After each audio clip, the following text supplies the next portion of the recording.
Quetzalcoatl and chocolate. Once, a long time ago, there lived a people called the Toltecas. Can you say Toltecas? Toltecas. Very good. They were related to the Aztecs. Say Aztecs. Aztecs. But they were very poor and hungry. So I'll just draw a sad face because being poor and hungry is a pretty sad thing. Though they worked hard to find food, they didn't know how to properly grow and cook it. And that's why they're so sad, because they're poor and hungry, but they don't even know how to grow food yet. Right? So there they are. Sad and confused because they don't know how to grow food. As the gods looked down upon them, they wondered what to do. The god Quetzalcoatl decided to descend to the earth. So here's the earth. Here's South America. There's little other continents over there. And then Quetzalcoatl decided to descend down onto the earth. So that means to go to the earth. There's his snake body. There's his beak. There's his wings. Awesome. And he's like, oops, he also has a smile and a beak at the same time. There he is. It's like a flying worm. Good. So he decided to descend down to the earth and teach the Toltecas about food. So he's like their teacher now. Yeah, so I'm going to give him a book too, because he's their teacher.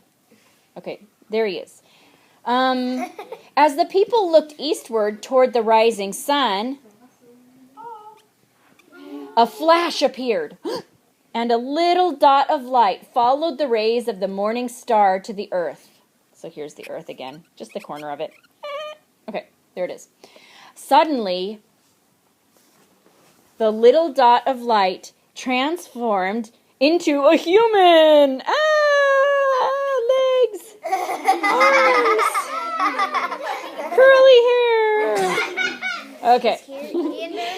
At first, so that little dot of light turned into a person. At first, the Toltecas were fearful. Oh no! What's going to happen? Because I'm guessing they'd never seen a little dot of light turn into a person before. But they began to see that this was no ordinary human. He seemed to have special powers. Pow. So that little dot of light that turned into a person seems to have special powers. He had the abilities that only others could dream about. They began to worship him as superhuman. Dun dun dun dun dun dun dun. Dun dun dun dun dun dun dun dun.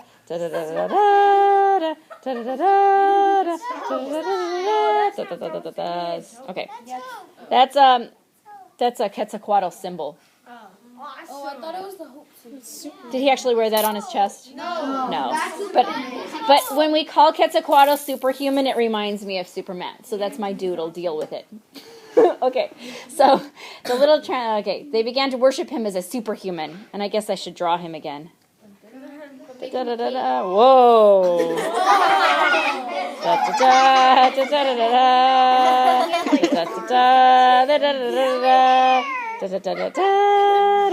And there's his snake tail.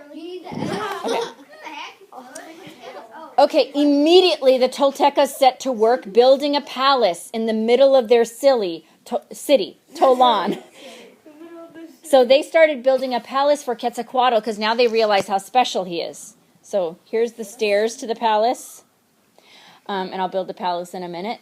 The palace was grandiose. It had pillars that had human lifelike carvings. So it's like a statue of a human here. Whoa, wow. They're beautiful, aren't they? Okay, there it is. And here's the palace in the background, and here's the fancy doors. And they're fancy because I told you they're fancy. Okay, so there it is. And the house was grandiose. It had pillars with human-like carvings and a grand staircase. And the Toltecas used the best stone that they could find. Really, like top-notch, high-quality stone. Because they're building this for a god, right? And so there you have it. This superhuman that they built the castle for came to be known as Quetzalcoatl. Good job, A+. He invited other gods to reign over the Toltecas as well. So he's a god, but now that he's a god, he goes to some of the other gods. He's like, hey, you want to come over to the Aztec nation and be there with me? Or the Toltecs? And he's like, sure. So all the other gods join him. Here's a bunch of other gods. And you can tell they're gods because they have, what, crowns? No, they have like With shiny stuff coming out of their crowns. There you go. Yeah, that just takes so They have much shiny on. stuff coming out of their body. And they have such amazing thoughts that little exclamation marks follow them everywhere. So there they are. Those are the gods. Okay, now, do you have a feeling there's more to this story? Yes. Yes, there is more to this story. But I refuse to tell it. I'm not going to tell it because you are going to tell it. Yes, you are. Are you going to tell it in doodles? Yes. Are you going to tell it with your out loud words? Yes. You have 5 minutes. And don't stand up yet. Okay? Yeah, here. Calm down. You'll get there. You have 5 minutes to go to your chair. You can find a piece of paper. You don't have to ask me what kind of piece of paper you need. Just a piece of paper, and you're going to doodle the little paragraph that I give you. If you need assistance with reading the paragraph, because some of these god names are a little hard to read, like there's one here called Quetzalcoatl.